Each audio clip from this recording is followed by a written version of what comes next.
Okay, here we go. Here we go. I do apologize. Had a bad connection. Try to go to the car and get some privacy from my loud and rowdy and ornery 5 and 7 year old kids. So we should be good to go now. As I mentioned before, please leave a comment so I can know that you're here. We can get it going again. Again, my apologies. Want to make sure we had a good connection. And I could not see your comments. I did not want to be talking to myself for however many minutes. So shoot a comment. Let me know that you're here, and we're gonna get it started again. All right, all right. I got a few things to go over. First things I'm going to mention is the matchup, of course, the Minnesota matchup. What's up, Derek? There we go. There we go. Now we in business. Um, the My thoughts on the matchup, Minnesota after rewatching the game. Bobby Jenkins, what's good? What's good? Appreciate you chiming in. Chime in the comments, man. Let me know y'all here. Like I said, I did this because I wanted to talk to y'all and not just make a video. What's good, Alan? What's good? What's good? Jeff Trotman in the building. What's up, brother? Um, Alabama does look scary, and we're going to get on that, Prince. We're going to talk about that, but it's a lot to talk about over the weekend, man. Some interesting stuff happened in college football, and not a lot of good football from what I saw across the country, which kind of brings things into perspective from a judgmental standpoint for our Buckeyes and how they looked in their first outing. So I'm gonna let a few others hop on, and then I'm gonna dive in. And feel free to questions, thoughts, throw them in the comments. We'll just kind of get to them as we go, and I may address some as I go naturally anyway. So watched a lot of football, flip back and forth a lot, and wow is all I can say. So I'm just gonna go ahead and dive in as people come in. But Danny Harper, Minnesota had the most experienced lines in the game, so we'll look even better on the games to come. Bro, that's in my notes. That is in my notes about Minnesota. Bama played Miami. So check it out. Check it out. Check it out. Check it out. All right. So some of y'all have heard me say this before about how we just love to overreact, like during the game. Any game thread you go on, any message board, any Ohio State group is always the worst of the worst as far as hot takes, overreactions, and whatever. It's quite disgusting. You actually have a lot of people drinking and just emotional, got money on the game, so they are just spazzing out and not really just stepping back for a second. And I get it, we're fans. I think some people go too far, but I get it to an extent because we're fans. I try to keep myself in check, though, even during the game from just making goofy comments I'll regret later. But Williams and Henderson look to be the backs we need. Absolutely. Um, so check it out. After rewatching the game, it's a few things that were confirmed that I was feeling during the game, and then some things that kind of maybe altered my thoughts from watching the game live. So first and foremost, the number one issue, and I kind of said this, I believe I posted this at halftime. My number one frustration was why did we take Mayan Williams out after that first drive?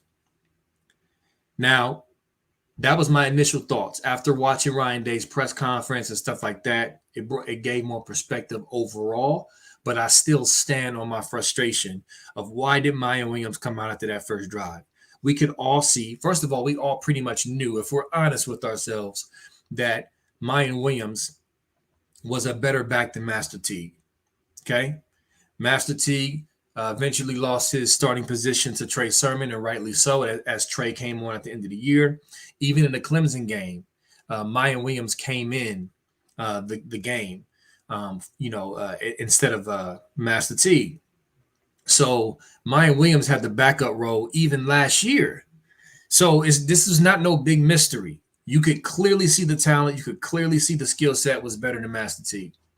So I'm saying that to say I don't think there was a question mark of, oh, we need to see if who's better. The coaches know who's better. That's why Mayan Williams started. So My big issue with Mayan Williams not staying in the game after that first series is because, to me, I don't care who was starting, Stroud, Miller, McCord, Ewers, me. I don't care. We're on the road against a solid team, Big Ten conference opponent, in the rain. Add whatever other challenge you have that you want to add to it. You want to get out to a good lead. You want to secure, you want to step on their neck. And to me, we lost momentum when Teague came in. Teague wasn't garbage, but he was Teague. He got what was there, and that was it. You keep Mayan Williams in the game for at least 2 more series. Deliver the knockout blow, 21-0, 21-3, right? And then maybe start bringing in Teague. Now, we shuffle guys in all night, all over the place. And here's the crazy thing. Ryan Day treated this. After rewatching the game and watching the press conference from Ryan Day, he confirmed, go watch it. He confirmed without saying it that we pretty much treated this game like an extension of fall camp Saturday scrimmage. The game plan was super vanilla. We ran about maybe, I don't know, 6 to 8 of the same plays. It was literally a scrimmage. And we just rolled guys in there. Okay, let's see what they can do. Oh, who are you? Get in there. Let me see what you can do. And he pretty much confirmed that in the post-game presser. So he had the mindset of, I respect PJ Fleck in Minnesota. They're a good team, but we have better talent, and we're going to go, and this is what we're going to do, and we're going to win the game, even if it's scary. When it came to CJ Stroud, he was asked about pulling him. He said, not a chance. He had it in his mind what the game plan was, and he didn't care. Like he trusted his guys so much that he was willing to do that. Now, I'm cool overall with the rotating guys if that's what you want to do. But the whole Mayan Williams thing, that really upset me because, I won't say upset, but it frustrated me because I felt like we could have got out to a big lead and put our young quarterback in a better position to not have to, basically be in that position he was. Now, hindsight is 2020, and we can now say that was good for him going forward. The ends justify the means. I get that. But during the game, I wasn't feeling that. So let me stop here and look at the comments. Teague is a good back end, has excellent straight head speed. If there isn't a gaping hole, he has problems. He has no wiggle. Exactly. Some people argue, well, that's not his, he doesn't have wiggle. In this offense, you have to have wiggle. The offense, the way we run this offense, a lot of it is predicated on cutback lanes. Cutback lanes are available for you if you take them, if you have the skill set to do them. Mayan Williams, he said he ran the wrong way, but there was a cutback lane. I give you another example. Last year, Trey Sermon, he did that so many times where he would cut back against the grain, and there would be one guy to beat. And Trey Sermon, most of the time, would beat that guy, right? Master T, he just can't do that. He doesn't have the feet to do that. So he's going to run the offense like they do in practice. There's the 2-hole, and that's how it's blocked up. So let's run through the 2-hole. He'll get 4 or 5 yards, maybe, but we need home run hitters in this offense because when we get that, we're going to kill you over the top. So any news on Proctor? Hear from a source that he says that he's going to play. I don't know how true that is, but that's what the word on the street is that Proctor's saying he's going to play. Defense gave up some blows and also showed flashes of greatness. I agree, Corey, and I think there was an overreaction on the defense as well. I'm going to get into that. What's up, Yolanda? One of my favorite posters, Yolanda Marie, was good. Yeah, exactly, Derek, exactly. Goal line back. And I've been saying that is that Master Teague, to me, he's goal line all day. Like, you're not bringing him down. He's big, strong. He's going to plow ahead, and he's going to get in there. He's going to cross that plane. So he has his place. But Mayan Williams and Trey Henderson need to be the 2 backs that get the most carries, period. So let me get back to Stroud real quick. And because I don't want to waste too much time on one thing. But listen, the overreactions against Stroud were just cringeworthy, like just ridiculous. I went back and watched the game. Okay, I watched every play, paused it, went back. Actually, the BTN 60 is a beautiful thing, y'all, because it condenses the game and you're able to see the plays quicker without the commercials and stuff like that. So going back and watching, I only counted 5 actual misfired passes. Okay. The other passes that were incomplete were thrown out of bounds. Look, they gave him a simple package. They gave him rollouts, okay, predetermined rollout passes to where he's basically throwing to one half of the field. You got Olave deep on a post, and you got another receiver on a crosser, or maybe a tight end, sitting somewhere. They gave him very basic reads, okay? So when it wasn't there, he would just throw it out of bounds. But there was about 5 passes that was just inaccurate, including the interception that he threw behind Olave. Okay, that was on him. But this notion that he was just just so terrible was just wrong. There were passes where they were very accurate, throwing on the run. He didn't start out bad either. His first 2 series actually weren't bad, where they gave him some short passes. And don't downplay short passes. You have to have accuracy and velocity and nice touch on short passes as well. There's some short passes that are arguably harder than long passes. Okay, so he came out looking clean, but then he started to get off and misfire. And don't forget, it was raining, y'all. Like this is a first time starter on the road. Listen, I don't care if it was McCord, Jack Miller. I would want the same patience for whoever the starting quarterback is starting their first time at Ohio State on the road against a conference opponent. Like some of y'all just go to chill. He gonna be all right. He won the job for a reason. He separated himself according to Ryan Day. We saw the talent, but he settled down and he started delivering some good balls. He didn't try to force too many things. Even the interception wasn't a force. It was just inaccurate. And he mentioned in his post game presser that his mind was all over the place, and he had to get his mind right. Of course, man, you're a first time starter on the road. So I thought C.J. Stroud definitely showed some promise. Derek caught first game jitters. Yeah, he used the word jitters. You know what I mean? Like, of course, listen, I'm not trying to be funny. Like, I don't know if any of y'all have played organized football, basketball, any level. You're going to have some jitters at times. You're going to be nervous, especially on a stage like that. I've never played on a stage like that. I've played in some big games, in sports in my day, but not like that. You know what I mean? So can you imagine? Like, some of us are nervous for our high school basketball, football games. Can you imagine that? So I think the kid did really well despite that. And Ryan Day was not pulling him. Ryan Day has full confidence in him, and the dude has talent. So now that he's got that out of his system, hopefully he'll be in the comfort of his own horseshoe of the horseshoe and the fans in the stadium for the first time in a long time. And God willing, I'll be in the building as well to enjoy that. But I can't wait to see the adjustments. I can't wait to see him really step up and really show himself true. So Stroud did good on his first time starting. He sure did, man. We just love to overreact. It don't matter who it is, man. Just calm down, Buckeye fans. Like we could just be. I got several screenshots. I can see you people. I can show you people just going in on him, just going off like really. But I shouldn't be surprised. Corey Stroud will be a first-round pick. I think he looked great for being a first-time starter in front of a packed stadium in the rain while taking snaps from a freshman center. Yeah, man. Whippler's not quite a freshman. He played last year, but your point still stands. Craig Heron, I was impressed with all these young players. The potential is going to be exciting to watch to grow through the season. Me too, Craig. We just got to we got to be patient, man. We gotta take one a game at a time. Let me take a look at my notes and see what's next so we can move on.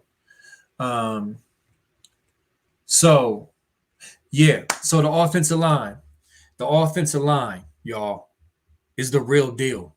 Go back and watch the game. It's hard to watch the offensive line in real time because you're following the ball. Let's be honest. We're looking at the eye candy. We're looking at the running backs, the receivers. We're looking at that. So we're not really watching the O-line as much. Now, I know some people who are actually O-linemen or ex-O-linemen actually watch, but I typically don't. So going back and watching, they did a great job of protecting CJ Stroud. They did a great job of run blocking. Majority of the time, they got an excellent push, and they picked up the blitz pretty well. Minnesota, I didn't see Minnesota blitz a ton, but when they did, remember last year, or actually the last 2 years, we improved last year. We had some trouble picking up the blitz. Not in this game. The O line is massive, athletic. Dewan Jones showed me on a couple plays why he's starting. Um, there was one play where he lost ground, but he was athletic enough to get back over and push his man out the way to give Stroud enough time to deliver the ball. I was very, very impressed with this O line, y'all. And they just getting started. Wait till they keep gelling. You know what I mean? Irish Sun. What's up, Irish Sun? Truly don't think folks appreciate the pressure and what these kids are going through. We have been spoiled with veterans. Stroud will be fine. Exactly, man. Exactly, bro. Exactly. Take a deep breath. Pump your brakes. And if you have not played sports on any level, especially pump your brakes. Because you gotta just assess and just don't let your emotions and your armchair quarterback arrogance get to you. You know what I mean? Just pump your brakes before you type that ignorant comment. You might be frustrated and want your team to win, but chill. O-line is nasty. Henderson needs more playing time. Yes, he does. O-line were beasts, gave him all the time in the world. Yep. Speaking of Henderson, my prediction, a lot of my predictions were wrong. So what? But one of them was close to being right. I said Trey Henderson was going to take a 40-yard screen pass. Well, that was more like a 70-yard. So I didn't have the yardage right. But were y'all not excited seeing that speed? Like, that's what we've been waiting on. That's what we've been waiting on. House call. Easy. The defense made a mistake. They vacated the zone area where they were supposed to guard because they were confused, whatever. But bloop, right over the top, gone. Like, that's our offense. Like, you make a mistake, we're going to make you pay now. You feel me? And that's what we need on the field is that type of dynamic ability to where, you're scared to death and you're overreacting schematically. And Ryan Day is such a smart dude that he's going to see that, he's going to take advantage of that. You know what I mean? So imagine Mayan Williams in the backfield. Imagine Mayan and Trey Henderson in the backfield, motioning Trey Henderson out to the slot against a linebacker. Are you kidding me? Are you kidding me? Now let's pick your poison, because I got Mayan Williams in the backfield who can destroy you. And then I got a one-on-one matchup with Trey Henderson. Like, we haven't even begun to see the potential of this offense, y'all. Speaking of Mayan Williams, let's get to him quickly. Rewatching Mayan Williams, obviously, it made me even more frustrated with him being taken out after that first series where he just got off, is because he's such a good running back. His how can I put it? He's not small, but his short stature is actually very, very good for this offense. He's hard. Low man wins. You'll hear that in football all the time. It's hard to really get a good, clean hit on him. He's physical, churns when he runs. There was a play where he got the handoff, ran right into the back of the lineman. It was basically Minnesota, kind of stood the lineman up, got a good push. He gained 7 yards on that carry because he rode off of it, twisted, and fought for 7 more yards. He did that several times, y'all. Plays like that where you thought he was stopped, but he would fight his way for another 5 or 6 yards. Like, that's the running back that we need in this offense starting. That guy who's going to get you that. He's going to fall forward. He's going to fight for yards. And then, boom, hit you with the speed with Trey Henderson. So I cannot wait to see more of Mayan Williams on the field. I read where the average yards per play was a record. I believe it is. I got to confirm that. I believe we averaged 10 yards per play, which is ridiculous. And the fact that we didn't even, my dude Woody Ingram, I posted it. He's very knowledgeable. Shout out to Woody. He talked about how we did what we did offensively and and got dominated in time of possession. You know what I mean? And we still put up the numbers that we put up and the yards we put up. So, yeah, man, I'm very excited. So, Olave and Garrett Wilson, there's really nothing that needs to be said. You know what I mean? Like, they are who they are. We love them. They're insanely good. Chris Olave is just smooth like butter, like ridiculous. Like you can tell he's even better in even, how can I put it? Last year, he wasn't quite there with taking it all the way to the house when there was a potential opening. It seems like this year he just has a knack for it. Like he's not going to go out of bounds. Like he is going to, you see that play where he tiptoed on the sideline, like in the burst, like you can tell like he's a even better player this year. Derek Hawk, one play we had guys dragging people behind him to get several yards. Yeah, yeah, yeah, he did, man. So this offense is incredible, and they're only going to get better. Stroud's only going to get more comfortable. The dude has talent. We saw the accuracy on plays. We saw the ability. He just needs to, continue to get comfortable. So defensively, let's get into the defense. And let me make sure I'm not missing nothing. And feel free to comment if y'all listening. For those who are listening out there, so we can bounce some things off each other. But the defense, y'all, I thought there was a little bit of overreaction from the defense, even from me. Was the defense great? No, they weren't great. But were they horrible? I don't think they were horrible. But also remember, they rotated. They purposely rotated a lot of guys in there, especially a linebacker. Now, I think that experiment kind of made things a little more difficult. But I'm hoping they have enough film now, Ryan Day. You're the head coach. I know Al Washington is the linebacker coach, but the buck stops with you. I'm hoping there's enough film now to confirm that Cody Simon, Teradja Mitchell are the two best linebackers and should be playing. A hybrid spot, Hickman did a solid job. He made some plays. He was not bad. He was solid. And even still Chambers. Yes, Elizabeth, I'm going to get to Denzel Burke in a second. He was good. Even still Chambers flashed and showed some explosiveness. But and Craig Young, he played more than I thought he did at first glance. He got swallowed up by that big Minnesota line, a few times. But I think his skill set is more catered towards defending the spread. So I want to see him against Oregon, excuse me, to see how he does. But Cody Simon needs to be playing all the snaps at his position, period. Like there's no debate, right?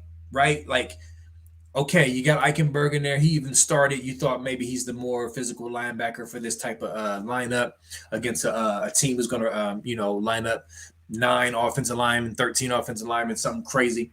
But Eichenberg will get better. He's a good talent. He will get better, but he's not it right now. We need Cody Simon, Teradja Mitchell out there as the main 2 linebackers, period. Cody Simon has been receiving A.J. Hawk comparisons. I can see the flash of why they're saying that. So going forward, before I completely judge the defense, I want to see Cody Simon and Mitchell and Hickman and Craig Young and Chambers are, out there in the rotation, the solid, limited rotation before I fully judge this defense, because that was basically a scrimmage. Okay, everybody play. Go out there and see what we're going to do. Like, that's not a good barometer to see how good this defense is going to be. Let me catch up with these comments. Irish Sun, bad passes, bad reads. It was first game time. Okay, we are young, but they showed up great. Defense saw me. Here's some feet talking. Yeah.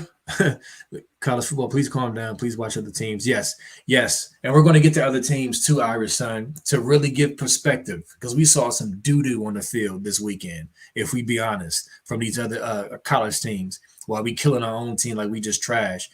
Corey, you think the linebacker is going to be the best we had in years? That's a strong statement.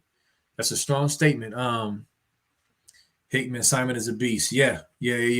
Simon. I see a lot of comments, Simons. Now, Daryl Lee Mans, I actually disagree with you, brother. Going back and watching Dallas Gant was not good.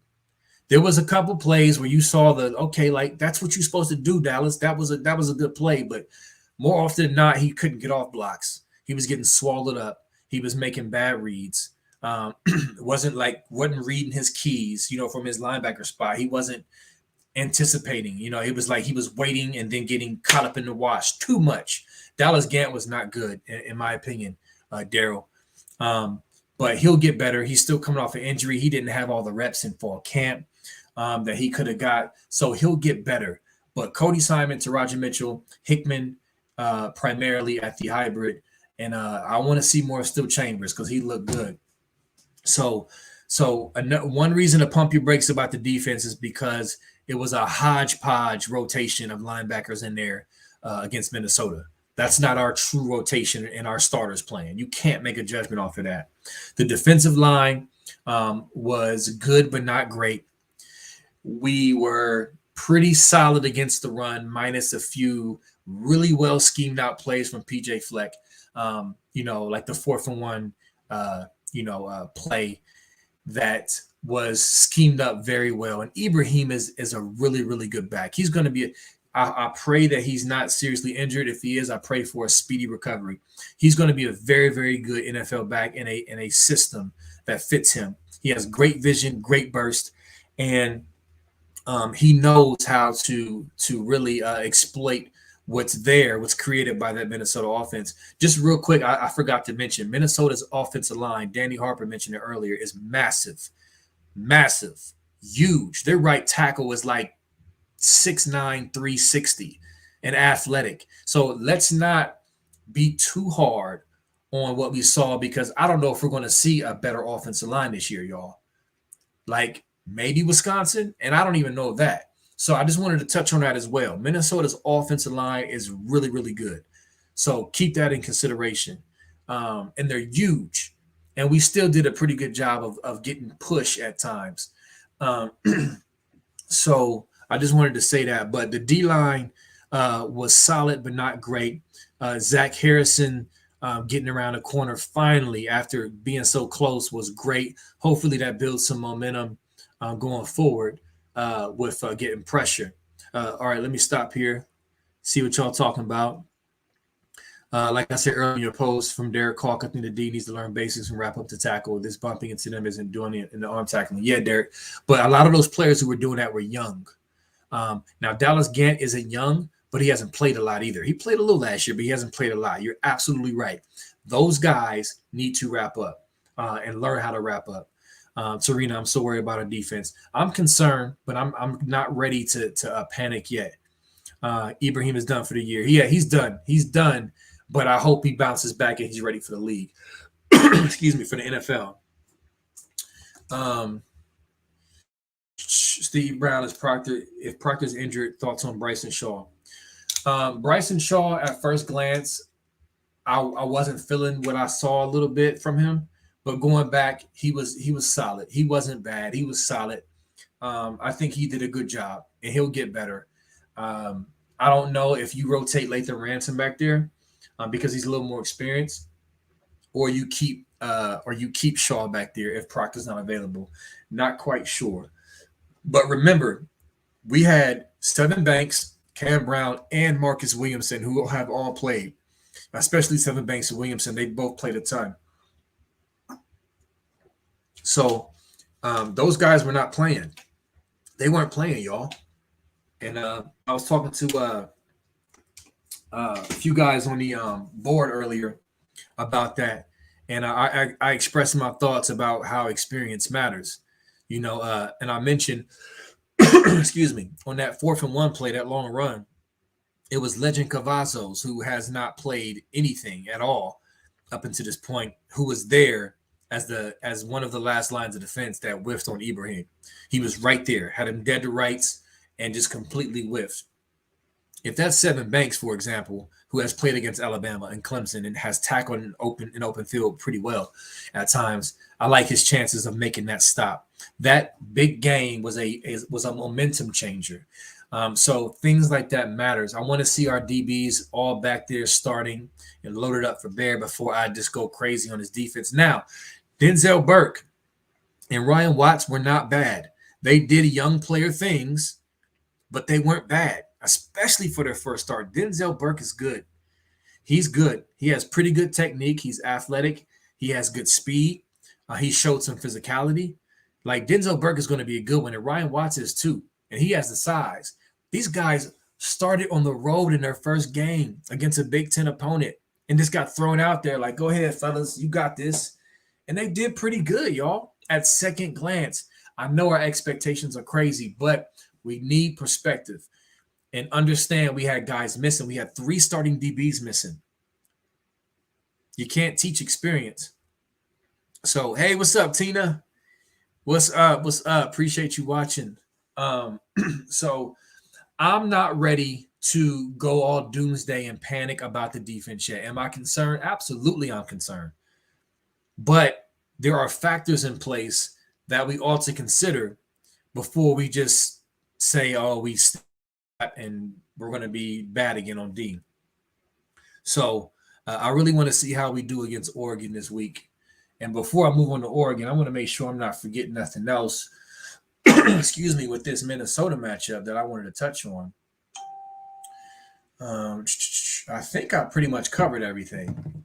But my closing thoughts on the Minnesota matchup, unless y'all have more, is that I want the starting lineups all back and solidified, not just from the rotation standpoint, but from people who were injured. Sevyn Banks could have played an emergency role, according to Ryan Day. So he should be playing. Cam Brown should be playing as well. So should Williamson, according to Ryan Day. He said we're hoping to get them back. They should be back. So we're going to have 3 experienced DBs back in that secondary. Hopefully Proctor can play. And then hopefully we'll see Simon Mitchell and Hickman with Craig Young rotating as our linebackers. Like, that'll make me feel a lot better. If we're trash and just get completely destroyed, then okay, we can come back and talk about this again. But until I see all of our guys out there starting and playing, I'm not gonna go off the deep end yet, especially in comparison to what we've seen in college football this weekend. So let's go to the Oregon matchup. Speaking of that, so if y'all didn't see, and what I may do, there's like a 10-minute clip of the highlights of the Oregon Fresno State game that I can post on my page. I watched it, excuse me, and it gave you a quick little glimpse of what Oregon looks like a little bit. Didn't show all the plays, but Oregon, they got punched in the mouth a little bit on the lines. They're showing their weakness in the past has been O-line and D-line not being that physical and getting pushed around. And we saw signs of that again. And Thibodeau got banged up, y'all. I expect him to play. But he may not be 100%, but he went out of that game injured with a lower leg injury. And with him, he's kind of light in the butt. He's a speed guy. Like last year, they showed some film against him, and a lot of teams that had success against Oregon, they ran right at Thibodeau. And just basically ran the ball at him and play action over top of his head. You know what I mean? So that's how you negate that. Plus, on top of that, I'm pretty confident in our tackles. I like the matchup. He's really, really good. But I do believe have some one-on-one with him and have some success. Derek Hawk, I look Minnesota to be in the top 25 before the year's out, maybe higher. I hope so. I'm not too confident now, Derek, because Ibrahim really made that offense go. If Ibrahim was not injured, I would 100% agree with you, but now I'm kind of shaky. I hope the rails don't fall off. I really do. Mateo, starting off in a hostile stadium definitely isn't easy, especially against a conference foe. This week's show will show more in D. I'm hoping there will be a huge difference. Me too, brother. Me too.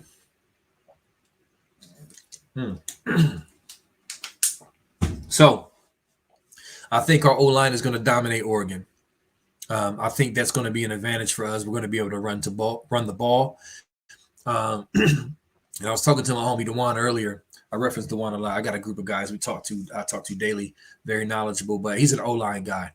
But he was noticing the O-line, the line discrepancy or deficiency, I guess, with Oregon and how they were getting punched in the mouth by Fresno State. So, yeah, this is not Minnesota. Oregon's line is not Minnesota on either side. So I really believe we're going to be able to run the ball on them, and we can set up play action from there. Honestly, I don't know if their DBs. I know a couple of their DBs were out. I don't know if they're going to be back or not, but I like this matchup. I like this matchup against Oregon, especially our offense against their D. Now, defensively, their quarterback. If you go and read the Oregon comments on their message boards, they're not happy with the quarterback play as far as a passing standpoint. He can run a little bit. I watched the highlights. He has good speed. He can run, but a lot of the Oregon fans were complaining about his passing ability or lack thereof.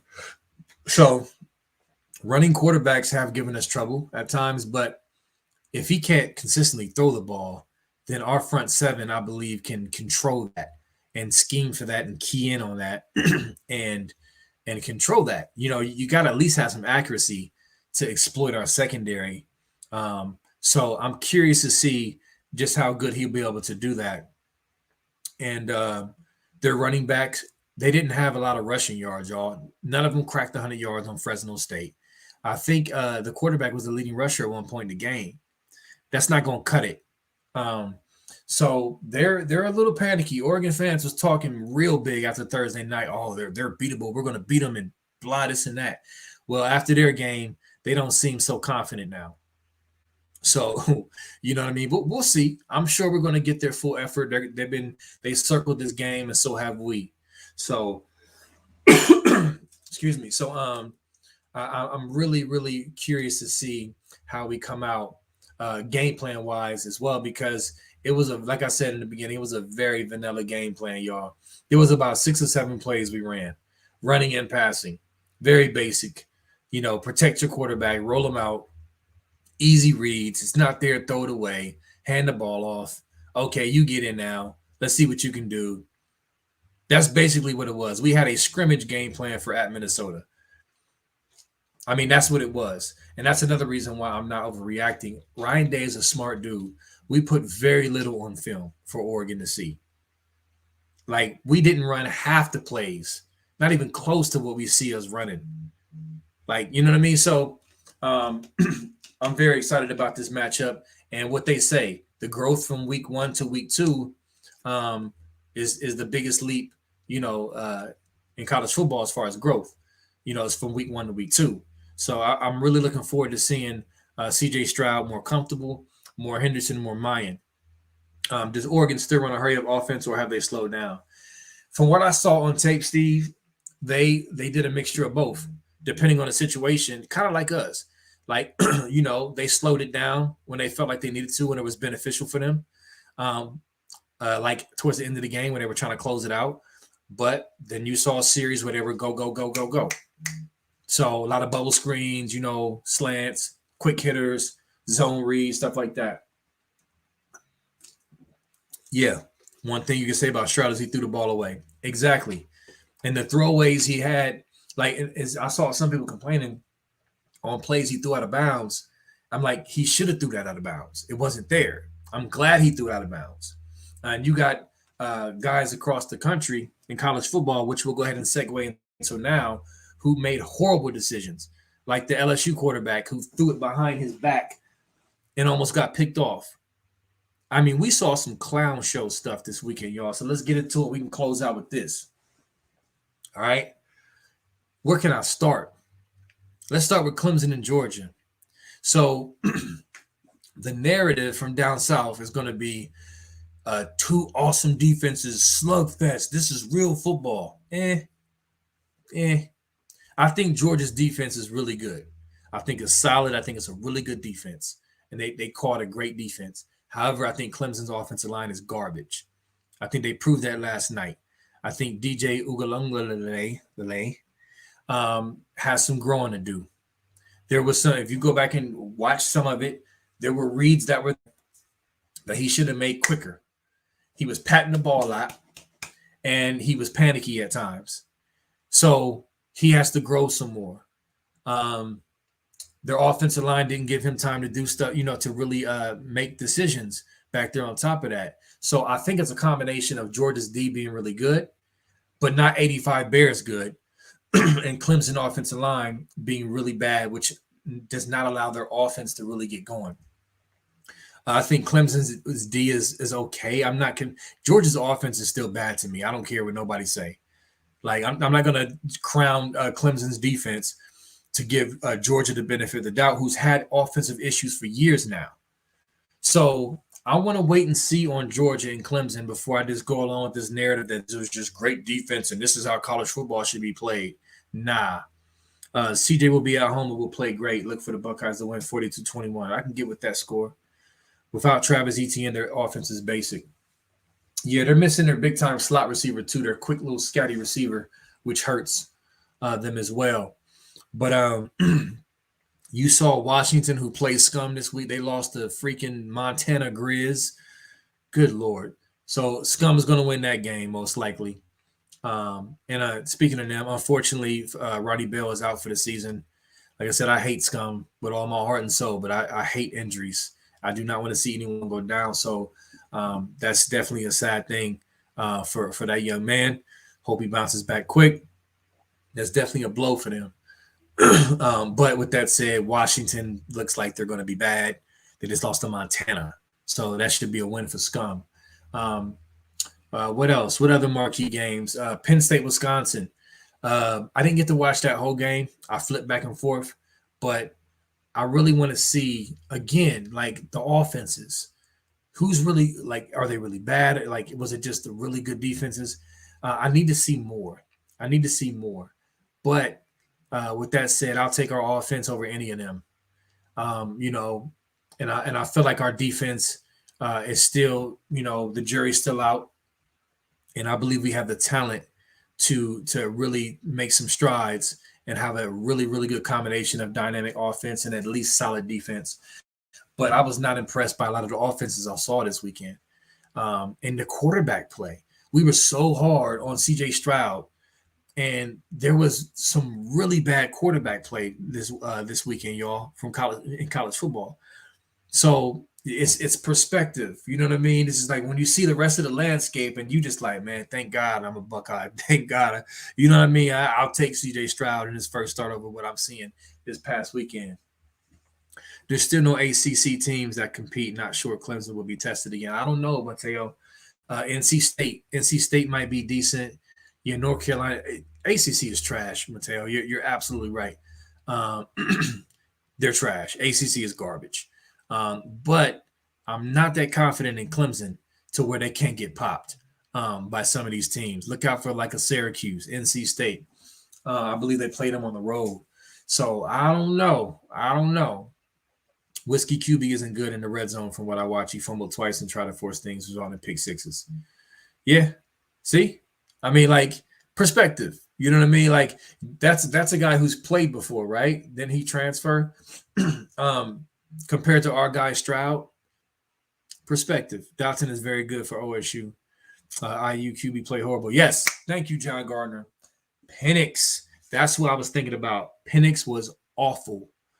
Now, Penix is a good quarterback when he sets his feet, throws the ball. He has talent, but he was bad this weekend. Embarrassingly bad. The throw, like the decision making. Remember, he threw the pick six and then turns around and forces another one and gets picked off again. What are you doing? Awful QB play. Our guy wasn't doing that, right? Just saying, like, just appreciate what we have and the context of what we have. And again, I don't care if it was Stroud, Miller, McCord, whatever. We got young talent that needs to grow and get better. Let's not crucify these dudes before they have a chance to do that, especially in context of what we're seeing across the country. Y'all, we got a young quarterback surrounded by weapons. He needs to get his feet wet and comfortable and distribute and do his thing, and we're going to be dynamic. You see the one jersey spelled Indiana wrong? Yeah, I saw that. I thought it was fake at first, but that's embarrassing. You mean to tell me they couldn't? Well, maybe they didn't find out till game day. I don't know. I don't know how you missed that, but that was terrible. Snuggy Bennett, what's up? What's up? Love the name. Love the name. Yolanda, we were one of the main teams to play first, and everybody, including us fans, it was a very different story once everyone else played. Indiana was a shocker to me. Exactly, Yolanda. Everybody was getting their rocks off, you know, throwing stones, all the fan bases, Oregon fans, message boards, killing us, scum fans. I was so busy, I didn't have time to collect their tears. Maybe I will today. But they were going in on us. Oh, we can beat them and blah, this and that. Now, listen, they looked competent against Western Michigan. They didn't look like the dumpster fire they did last year, but they didn't. I'm not going to crown them for beating Western Michigan like they did. That's what you're supposed to do. Welcome back to doing what you're supposed to do. Let me see y'all do that against a Big Ten opponent. Shoot, Rutgers play well too. Like, like we'll see on Scum. I like Quorum as a talent. Quorum is good. We recruited him as a third, fourth option. He was like our third, fourth option. Like an athlete, third down guy that we were considering, but he was not a number one option. So he's a talent, but where's the depth? I want to see you go up against a real physical conference opponent and see how you do then. But there was definitely improvement from dumpster fire to at least competent against a MAC team. So good for you, Scum, to be determined. We have an embarrassment of riches. Love my Buckeyes. Yes, we do. Chris Olave would not have come back if he didn't have faith in CJ that he could produce. Absolutely, John. Absolutely, fam. Absolutely. And I mentioned that point. I forget when I mentioned it on a post or in a video, something. But yes, he's not risking millions of dollars to come back for something that he's not sure of. The dude is a baller. He just needs time to grow. Prince Pele Gaelte, I can't pronounce his name. Why they holding on his guy, but 2-2 got cleared. 2-2. I don't know, man. NCAA is stupid. They've been stupid. They'll always be stupid. So it's ridiculous. It's been weeks now. Come on, man. And anybody who don't know that situation, he filed a transfer like very shortly before the actual new rules changed. So he missed the window of the rule change. It shouldn't be that hard, man. Come on. Yeah, Cade Stover. Yeah, he looked good. He was solid and blocking. And I think he's going to be really good. He's physical. That was his first time playing. Can't wait to see more of him. I like Stover a lot. So anyway, Alabama, they look great. I want to see them play a better opponent as well, just to see how good they are. I'm never sold on Miami, man. I'm never sold on Miami. De'Aaron King is really good, but it's Miami. I'm sorry. I'm just not sold on them, being an actual legit, contender. So Alabama should be number one right now, clearly. But I want to see more of them. LSU got popped too. LSU got popped. UCLA looked good, man. Chip Kelly got UCLA looking good.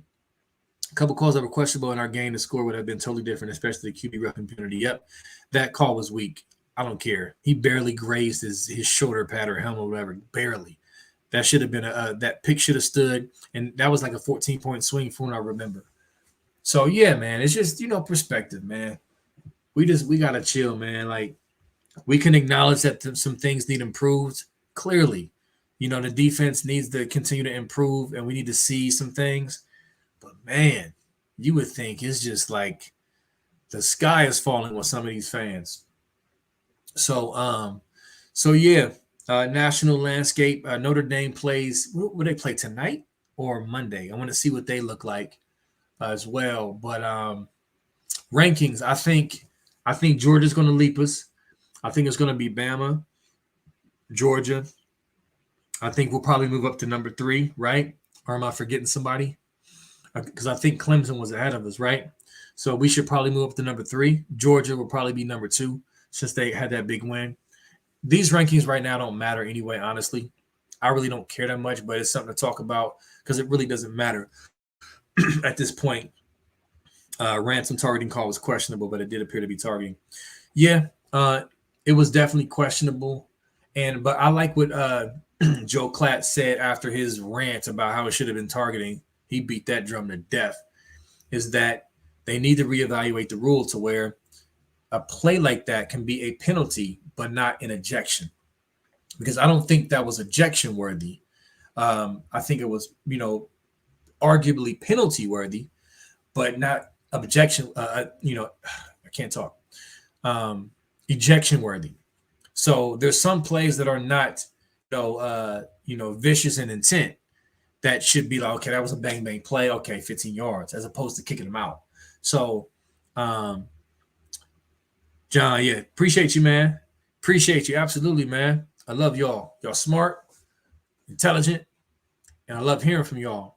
So, but anyway, yeah. So I want to see how we look next week, especially on defense. I want to see More Trey Henderson, more Mayan Williams. CJ Stroud will be the comfort in his own home. I want to see even a more confident CJ Stroud. I'm so excited. Hopefully the weather will be nice. Right now it's supposed to be like 78, clear. Beautiful day in the shoe. I can't wait. I can't wait. Typically don't like noon games, but because they're coming from the West Coast, this is an advantage for us because they'll be playing basically at 9 a.m. in their bodies. So get your teeth kicked in at 9 a.m. on the East Coast. How about that? So if I go to the game or not, which I should, I'm gonna get a ticket. I'm going down there early to tailgate, kick it, chill, clown, whatever. I'm going down there like 9 a.m. something. You know what I mean? So if you see me, get at me. I'm trying to have some fun. You have Scum losing 5 games. I can see that. I can see that. Seems wherever Bama goes, the refs travel with them. I didn't get to see the whole Bama game to really, attest to that. But yeah. So anyway, listen, I don't know how long I've been going, but I'm not gonna go too long. I know in the internet age, social media age, you want something quick, and you get tired of folks after a while. So I'm gonna go ahead and hop off. Unless I got something more. Teague is a great representation of a Buckeye, but we can't sacrifice the 2 talented running backs that are better than him. Absolutely, John. I love Teague. He can date my daughter. Well, he'll be too old to date my daughter, but a guy like him can date my daughter.